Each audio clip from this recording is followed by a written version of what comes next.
Ya, pemirsa, pemerintah terus berupaya membuka ruang dialog dengan Uni Eropa terkait dengan pemberlakuan diskriminasi atas ekspor produk CPO ke benua biru tersebut.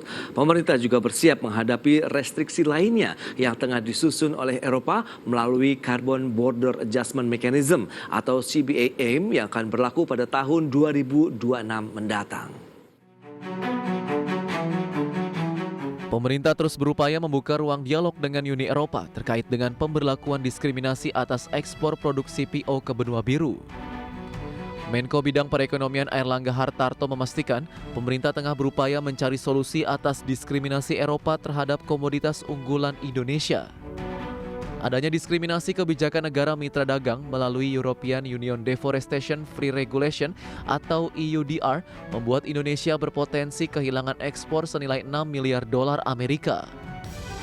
Negara yang memproduksi besi dan baja bisa dikenakan pajak lingkungan unilaterally oleh negara-negara Eropa. Apabila di negara-negara tersebut perusahaan-perusahaan tersebut belum membayar pajak karbon.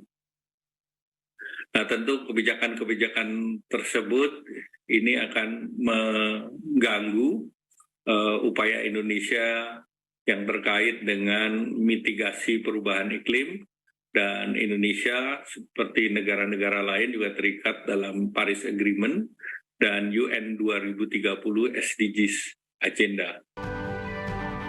Belum rampung isu EUDR, kini pemerintah juga bersiap menghadapi restriksi lainnya yang tengah disusun Eropa melalui Carbon Border Adjustment Mechanism atau CBAM yang akan berlaku pada 2026. Regulasi tersebut nantinya akan mendorong pajak tambahan bagi produk mineral besi dan baja yang berdampak terhadap lingkungan. Jakarta, Raharjo Patmo, IDX Channel.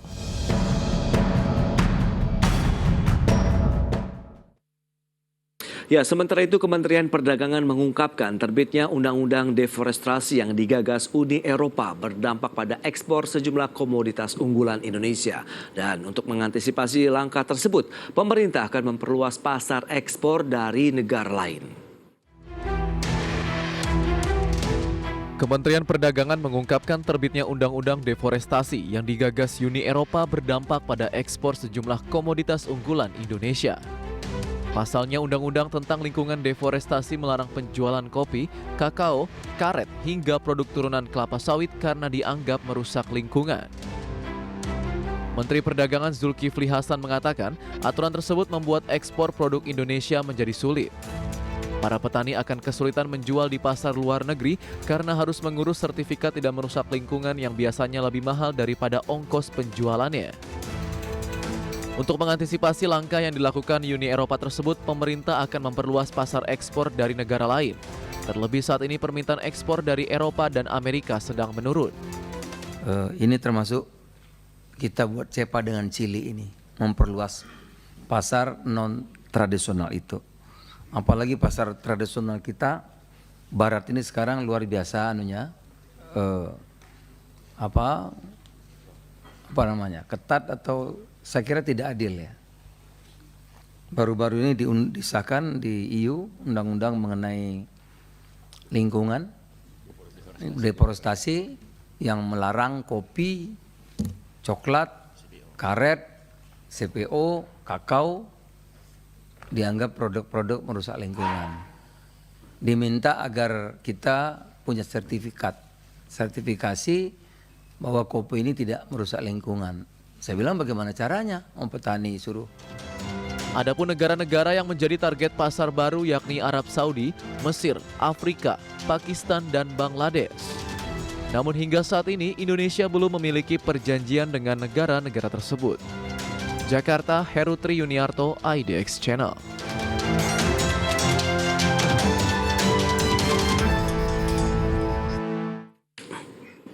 Ya, pemirsa, untuk membahas tema kita kali ini, waspadai restriksi lanjutan komoditas oleh Uni Eropa. Kita sudah tersambung melalui Zoom bersama dengan Bapak Handito Juwono. Beliau adalah Kepala Sekolah Ekspor. Ya, halo. Selamat pagi, Pak Handito. Selamat pagi, Mas Pras. Ya, salam sehat, Pak Handito. Ya, sehat-sehat terus. Baik, terima kasih juga atas waktunya. Bicara mengenai restriksi Uni Eropa, ini menarik ya, cukup panas belakangan ini. Bahkan kabarnya mau diperluas lagi nih Pak Handito. Sebelumnya bisa diupdate terlebih dahulu menurut kacamata Pak Handito bagaimana sih pasar ekspor Indonesia nih hingga saat ini Pak Handito, silakan. Ya, jadi memang 3 tahun terakhir kita bersyukur ya menikmati pertumbuhan ekspor yang bagus. Tetapi kan 3 bulan terakhir kita melihat sudah stagnan dan ada sudah pertanda ada penurunan. Yes. Tapi saya tidak mengartikan turun terus gitu ya. Kalau enggak itu enggak optimis kita. Tetapi kan harus realistis juga bahwa ternyata ekspor kita ini selama ini naik juga sangat terbantu oleh kenaikan harga komoditi. Yang kita kebetulan kita punya banyak tambang, CPO dan produk-produk yang boleh dikatakan harganya sangat fluktuatif. Nah, begitu pasar dunia normal, kan ini kemarin masih nggak normal ya. Pasar dunia normal harganya juga normal. Di mall aja udah diskon kan begitu ya. Jadi ini kemudian membuat akhirnya ekspor kita terpengaruh. Nah, ini yang membuat kita jadi was-was jadi kemudian karena struktur ekspor kita ini masih sangat tergantung gitu loh kepada perusahaan-perusahaan besar yang memang selama ini kita berterima kasih kontribusinya besar. Tetapi kalau begitu terganggu ya kayak sekarang nih ngomong restriksi gitu ya, begitu Eropanya bilang ini sawitnya nggak boleh gini-gini. Nah, padahal kita ekspor sawit kita memberi kontribusi besar. Nah, ini kan mempengaruhi. Nah, saya rasa ke depan memang kita harus terus-menerus nggak boleh bosan-bosan membuat struktur ekspor kita ini menjadi lebih sehat dengan membuat yang besar tetap besar, yang kecil menjadi makin besar gitu, yang belum ekspor jadi ekspor gitu. Nah, ini yang kerja kerasnya ada di sana, Mas Pras. Nah, itu dia. Resmi berlaku 16 Mei 2023 itu terkait dengan Undang-Undang Anti Deforestasi. Cukup banyak sebenarnya komoditas yang diterapkan nih. Kalau misalnya itu ada sawit, kemudian kopi, daging, kayu, kakao, kedelai, dan karet. Begitu. Anda melihat bagaimana? Apakah ini benar-benar akan mempengaruhi kinerja ekspor kita? Mengingat ini adalah komoditas andalan ekspornya Indonesia juga, Pak Handito.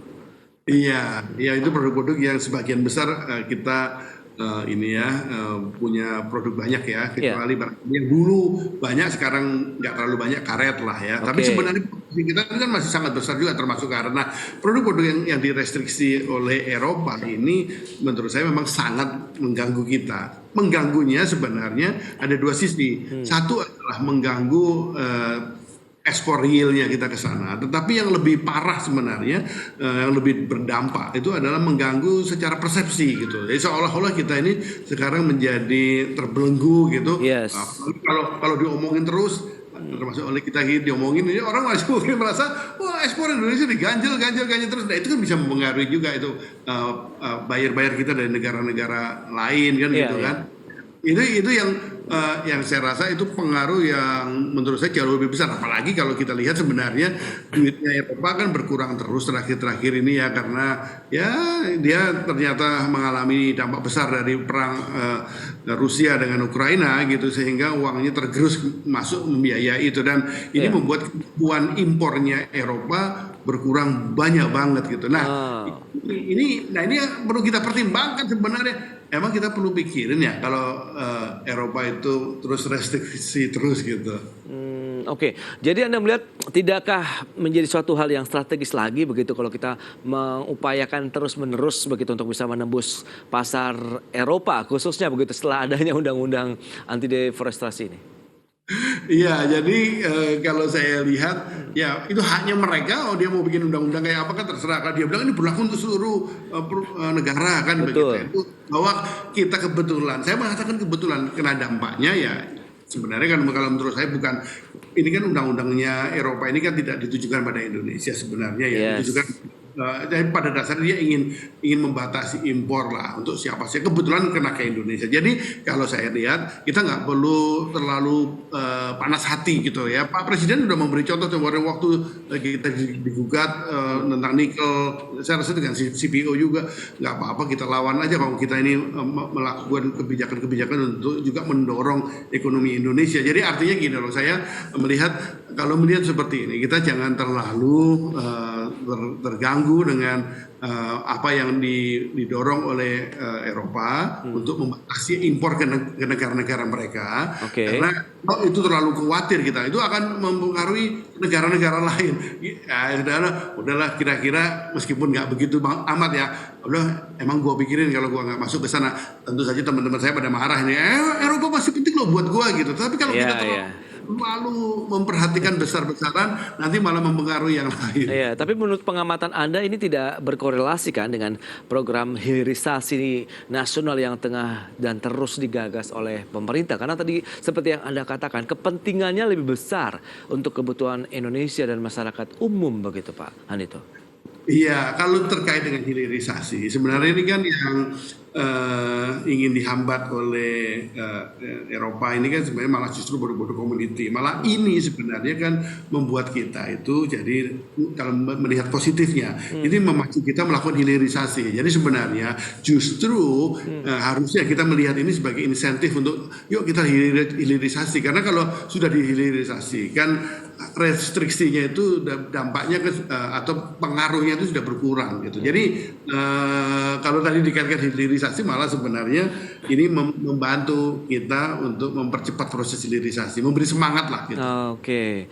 Nah, strategi yang harus diterapkan oleh pemerintah, kalau tadi misalnya Kementerian Keuangan sudah menyatakan bahwa oke lah kita mengantisipasinya dengan mungkin memperluas pasar ekspor ke negara lain. Apakah itu menjadi suatu langkah yang tepat? Tapi tantangannya apa saja? Kita bahas di segmen berikutnya. Pak Handito, kita akan jeda sebentar. Dan pemirsa, kami masih akan segera kembali usai jeda berikut ini. Ya, terima kasih Anda masih bergabung bersama kami dalam Market Review, dan berikut ini kami sampaikan sejumlah data untuk Anda terkait dengan volume ekspor batubara Indonesia. Ya, data selengkapnya bisa Anda saksikan di layar televisi Anda bagaimana kinerja ekspor salah satu komoditas unggulan Indonesia ke Uni Eropa itu seperti apa. Di tahun 2021 untuk ekspor batubara Indonesia itu mencapai 396.582 ton.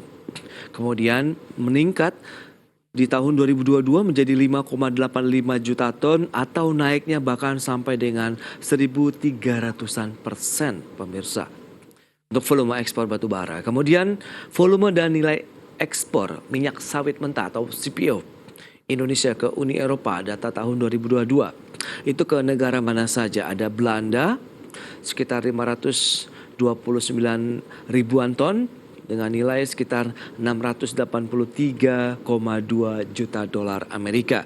Kemudian Spanyol 629 ribu ton, nilai transaksinya 670,6 juta dolar Amerika, dan Italia 595,7 ribuan ton begitu dengan nilai ekspornya mencapai 659,2 juta dolar Amerika. Baik, kita akan lanjutkan kembali perbincangan bersama dengan Bapak Handito Juwono, Kepala Sekolah Ekspor. Ya Pak Handito, kita akan lanjutkan kembali Pak. Kalau kita lihat dengan beberapa data yang tadi sudah disampaikan, dua komoditas ekspor unggulan kita, batubara, CPO yang menciptakan windfall komoditas begitu di saat pandemi dan sekarang sudah mulai normal kembali. Apakah memang benar-benar pasar Eropa ini cukup strategis buat Indonesia, Pak Handito? Ya, sebenarnya meskipun mereka itu sekarang Eropa ini ya lagi mengalami problem dengan ekonominya, tetapi kita masih punya potensi besar ke sana ya. Kenyataannya ekspor kita masih lumayan. Jadi memang ya jujurnya hambatan itu mengganggu kita gitu. Cuman memang kalau kita terus kemudian hanya melihat itu dari aspek yang kontok-kontokan aja gitu, nah itu nggak menyelesaikan masalah. Nah, jadi kalau saya sih melihatnya gini, satu yang pasti restriksi itu kan haknya negara-negara Eropa, itu hak dia, nggak usah panas hati lah. Betul. Itu juga enggak lah, itu juga ada dampak positifnya. Tadi kan kita melihat itu dampak pada hilirisasi dan juga pada ini ya green economy Indonesia, dan memang kita juga sepakat bahwa kita masuk dalam frame-nya green economy. Jadi saya melihat ini sebagai Ya, kalaupun mereka merasa menggurui kita, sedang apapun juga, mereka juga seringkali memang kita juga banyak berguru ke mereka gitu ya, ilmu-ilmu bisnis banyak berguru dari mereka. Kita nggak apa-apa melihat itu. Jadi saya ingin melihat ini, jangan kemudian kita istilahnya itu jangan kebakaran jenggot itu kemudian melakukan sesuatu yang kontraproduktif gitu. Nah, tetapi memang kita nggak boleh juga cuman selama ini kan kita nih kalau main sepak bola ini bertahan terus Iya, gitu ya. oke, Kalau oke. bertahan terus ya paling-paling ya cuma dapat draw gitu, seri gitu.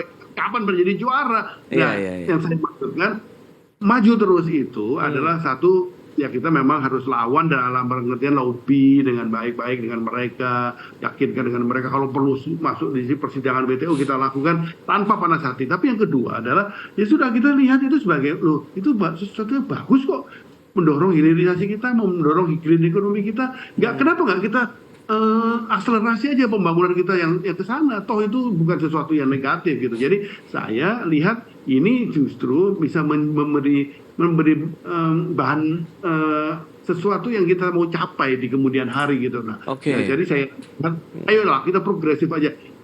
Anggap ini sebagai bukan sentilan, ini anggap ini sebagai memberi semangat buat kita untuk mengakselerasi kemajuan Iya, ekonomi iya. kita begini-begini terus gitu loh. Oke, oke, challenge justru ya bagi pemerintah kita begitu. Dan lembaga peduli lingkungan lah seperti WALHI kemudian Greenpeace memang menyikapi bahwa momentum ini seharusnya bisa meningkatkan lagi perbaikan dalam tata kelola mungkin di industri sawit kita ataupun mungkin di komoditas lainnya, Mbak Anito. Anda melihatnya bagaimana? Apakah benar-benar ini bisa menjadi momentum kita, pijakan baru untuk meningkatkan tata kelola yang baik untuk komoditas di tanah air? Ya, ini saya setuju sama Greenpeace, saya setuju sama WALHI dalam konteksnya bahwa ini membuat Indonesia itu menjadi semakin ramah lingkungan. Itu saya setuju ya. Oke. Nah, asal jangan frontal lah gitu Ya. ya. Ngomong baiklah kita ikuti. Nah, ini sebenarnya tidak hanya Greenpeace atau WALHI, kita juga banyak memerhati dan mendorong yang memberi perhatian pada green economy Indonesia juga begitu. Saya sendiri masih juga mempunyai tugas di Eco Product Association gitu ya, yang kita ingin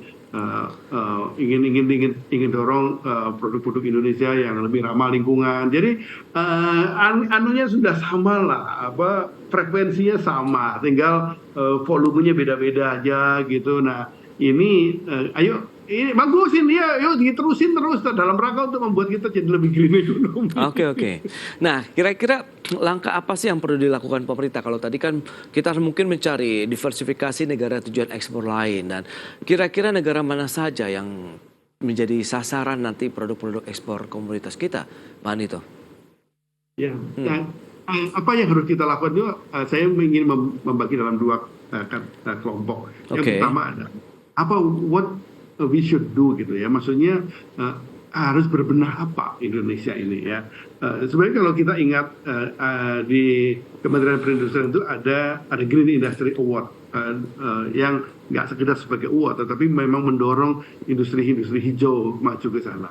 Ini harus dihidupkan menurut saya ya, dan tidak hanya di kelompoknya Kementerian Perindustrian tapi juga di KL yang lain gitu. Jadi saya sendiri sebagai salah satu ini ya boleh katakan kontributor untuk dorong Green Industry Award berapa belas tahun yang lalu di Kementerian Perindustrian. Ini sudah waktunya kita redesign lagi, kita susun ulang formatnya. Green Industry sekarang sudah berubah beda. Nah ini saya ingin ajak teman-teman dari baik private sector, dari government, juga dari perguruan tinggi sekarang ini, bagus sekarang ini. Nah yang kedua, itu selain kita berbenah harus ngapain, yang kedua adalah tadi kalau gitu kita mau masuk ke pasar yang mana? Kalau gitu nggak usah ke Eropa ya, kira-kira kita masuk kelas pengen ini. Gitu.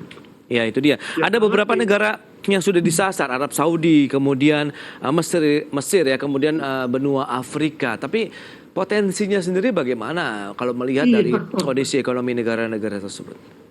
Iya persis. Jadi kalau begini, memang kan, apakah kita nggak usah ke Eropa? Ya kita tetap masih butuh Eropa sebenarnya. Tetapi jangan ditunjukkan Kalau pengen tuh jangan mupeng gitu, jangan muka kepengennya dimunculin, tapi ya kita butuh. Jadi bisnis tetap jalan lah. Jadi saya rasa teman-teman saya yang di bisnis juga udah berantem gue juga tetap pokoknya jalan lah ke sana. Maksud saya Eropa ini nggak bisa realnya itu nggak bisa ditinggalkan sebenarnya. Tetapi jangan hanya tergantung Eropa. Sekarang ini ketergantungan ekonomi dunia pada China juga makin besar. Saya rasa fokus kepada China dan meskipun Amerika juga lagi loyo, ya mirip-mirip sama Eropa lah. Tapi tetap aja Amerika juga penting. Tapi itu kan negara-negara yang selama ini kita sebut sebagai negara pasar tradisional. Tadi Mas Pras bilang, kenapa nggak masuk ke negara-negara yang baru-baru yang gitu? Beberapa produk tertentu bisa lah, tapi harus diversifikasi produk. Kalau produk-produk yang utama Indonesia sekarang, itu memang pasarnya pasar negara-negara utama dunia, India, Amerika, Eropa. Tapi kita perlu mengembangkan produk-produk yang baru yang memang bisa mendiversifikasi. Nah sekarang ini sebenarnya lahir sebuah potensi pasar baru adalah ekspor produk fashion. Kita menjadi negara yang salah satu yang pemain utama ekspor garment, ya kan? Orderan dari luar negeri, maklun di sini kita bikin. Sampai sekarang masih ada, tapi turun terus tuh kan gitu. Nah, sekarang tiba-tiba anak-anak muda yang bikin fashion, yang punya value added tinggi, desain merek tinggi. Nah, yang begini-begini, ini perlu kita dorong ini. Ya, fashion kan tidak hanya baju, tapi juga pakai tas, tutup kepala, alas kaki, dan sebagainya. Nah, ini yang perlu kita dorong ya. Nah, ini peluangnya sangat-sangat besar sekarang. Baik Pak Andito, berarti meskipun kita tetap mewaspadai restriksi lanjutan begitu ya dari Uni Eropa, yang penting kita harus dengan kepala dingin justru menciptakan inovasi-inovasi baru, di samping di dalam negeri kita meningkatkan lagi ya dari sisi produktivitas, kemudian tata kelola dari komoditas-komoditas unggulan di tanah air dengan tetap melanjutkan tadi hilirisasi, karena di sana memang ada nilai tambah yang memberikan keuntungan luar biasa juga bagi pendapatan dan penciptaan lapangan pekerjaan di Indonesia. Pak Andito, terima kasih banyak atas waktu dan sharing yang Anda berikan kepada pemirsa pada hari ini. Selamat melanjutkan aktivitas Anda kembali dan salam sehat Pak Andito. Salam sehat, terima kasih, salam ekspor Mas Pras. Ya. Baik pemirsa, 1 jam sudah saya menemani Anda dalam Market Review. Saya Prasetyo Wibowo beserta kerabat kerja yang bertugas undur diri. Terima kasih dan sampai jumpa. Kementerian Perdagangan mengungkapkan terbitnya undang-undang